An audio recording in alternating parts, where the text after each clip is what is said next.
कलयुग में श्राप क्यों नहीं लगता? हिंदू धर्म कथाओं में यह देखा होगा कि प्राचीन काल में जब भी किसी को श्राप दिया जाता था तो उसकी जिंदगी बदल जाती थी। श्राप के अनुसार उसे अपनी जिंदगी में वो कष्ट भोगना पड़ता था। सतयुग में, त्रेता युग में और द्वापर युग में इन्हें श्रापों का असर हुआ करता था। लेकिन आजकल हम कलयुग में देखते हैं, कोई अधर्मी जितना भी बुरा करता है, सामने वाला जब भी उसे श्राप देता है तो वो असर नहीं करता या आपको असर करता हुआ दिखाई नहीं देता। आखिर क्यों?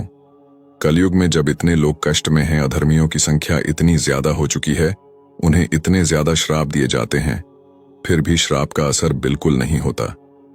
वो अधर्मी उसी तरह से कार्य करते रहते हैं, लोगों को परेशान करते रहते हैं, उन्हें मारते रहते हैं और श्राप उनके बुढ़ापे तक भी असर नहीं करता। आखिर क्या कारण है कि कलयुग में श्राप असर करता ही नहीं और कैसे सतयुग और अन्य युगों में ये असर किया करता था? क्या इसके पीछे कोई वैज्ञानिक कारण है या इसके पीछे कोई ऐसा रहस्य है जो आज हमें नहीं पता? दोस्तों, हिंदू धर्म में 18 महापुराण हैं, जबकि 18 उप पुराण हैं और इन पुराणों में ऐसी कई कथाएं बताई गई हैं जब श्राप का असर दूसरे व्यक्ति को भोगना पड़ा।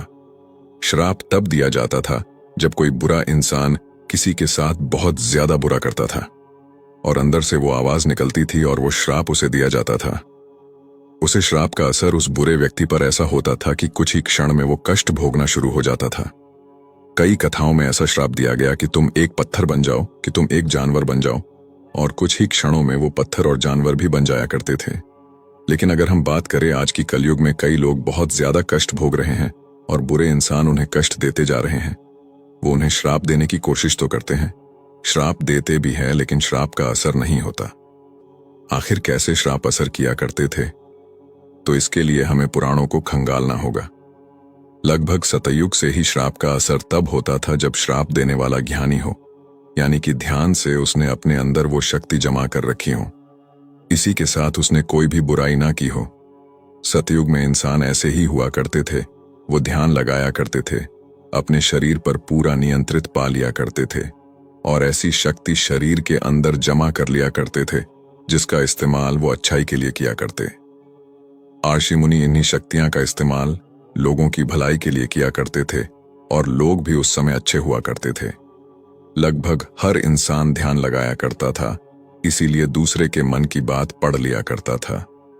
उस समय बुराई इसीलिए नहीं हुआ करती थी क्योंकि लोगों के मन में बुराई थी ही नहीं। फिर भी कुछ ऐसे मनुष्य थे जो बुराई किया करते थे और जो अच्छे मनुष्य थे जिन्होंने कभी बुराई नहीं की होती थी, वो जब उन्हें श्राप देते थे तो उसे श्राप का असर जरूर होता था।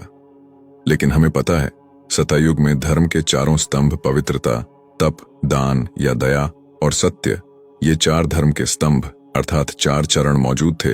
लेकिन त्रेता युग में धर्म का एक स्तंभ अर्थात सत्य कम हो गया, यानी कि 25% बुराई बढ़ने लगी थी। इस कारण बुरे लोगों की संख्या भी बढ़ती गई। फिर भी 75% लोग अच्छे थे। अच्छे लोग कभी बुरा ही नहीं करते थे और उनके अंदर जो शक्ति थी वो बढ़ती ही रहती थी और जो इंसान धीरे धीरे बुराई के रास्ते पर चलने लगते थे उनके अंदर वो शक्ति कम होने लगती थी। इसीलिए जिस मनुष्य ने पहले ही कुछ बुरा किया हो, वो किसी को श्राप दे दे तो उसका असर नहीं होता था। जबकि वो मनुष्य जो हमेशा अच्छा ही करते थे, ध्यान लगाया करते थे, शक्ति को खुद में रखते थे, उनकी वाणी से निकला हुआ वो श्राप बहुत ज्यादा असर किया करता था और बुरे इंसान को वैसे ही कष्ट भोगने पड़ते थे।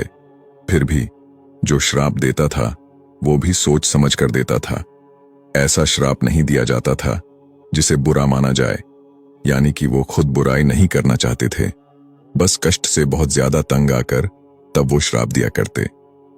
जबकि द्वापर युग में 50% तक ही बुराई रह गई और द्वापर युग में धर्म के 2 ही स्तंभ पवित्रता और दान रह गए थे, जबकि 2 स्तंभ खत्म हो गए थे। इस तरह से 50% बुराई आ चुकी थी, जबकि 50% अब भी अच्छाई मौजूद थी। इसी कारण हम कह सकते हैं आधे लोग बुरे थे, आधे अच्छे थे। इस तरह जब बुरे लोग किसी को श्राप देते तो उसका बिल्कुल असर नहीं होता क्योंकि उसकी पहले ही अंदर बुराई होती, और वो अगर किसी और को श्राप दे तो इसका असर नहीं होता था। कलयुग में श्राप क्यों नहीं लगता है?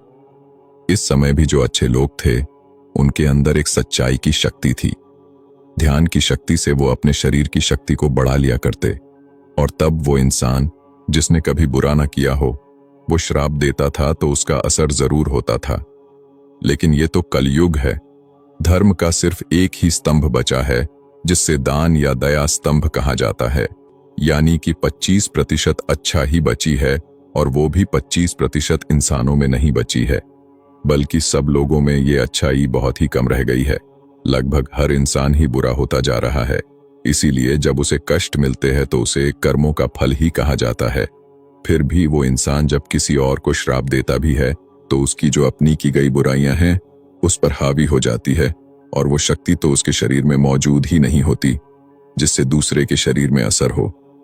फिर भी कहा जाता है कि इंसान 25% अच्छा ही अपने अंदर समाये हुए होते हैं, तो श्राप का असर तो होता है, लेकिन बहुत ही धीमा। जो इंसान जितना ज्यादा बुरा होता है, अगर वो श्राप दे तो दूसरे को बिल्कुल भी असर नहीं होता। उसे श्राप का असर उस पर ही होता है, या किसी और की श्राप का असर उस पर हो रहा होता है। कलयुग में इतनी ज्यादा बुराई है कि हर कोई व्यक्ति दूसरे के बारे में बुरा ही सोच रहा है। इसलिए हर कोई दूसरे को श्राप देता ही रहता है। हर किसी के जीवन के साथ इतने ज्यादा श्राप जुड़े होते हैं। जब कोई अपने मन से कष्ट को भोगने के बाद श्राप देता है और वो पूरी तरह से अच्छाई को अपना चुका होता है, या आप ऐसा समझ लीजिए, जो व्यक्ति अपने धर्म पर अडिग है, जो सत्य और पवित्रता के साथ जीवन जीता है और दया दान का को विशेष महत्व देता हो, ऐसे व्यक्ति को कष्ट नहीं पहुंचना चाहिए, क्योंकि ईश्वर ऐसे व्यक्ति को प्रार्थना सुनते हैं और उसको फलीभूत करते हैं। शायद इसीलिए कहते हैं कि किसी का दिल नहीं दुखाना चाहिए। बड़े बुजुर्ग कहते हैं कि दुखिया को ना सताइए, ना ते दुखिया देगा रो। दुखिया की जो मुखिया सुने तो तेरी गति क्या हुए।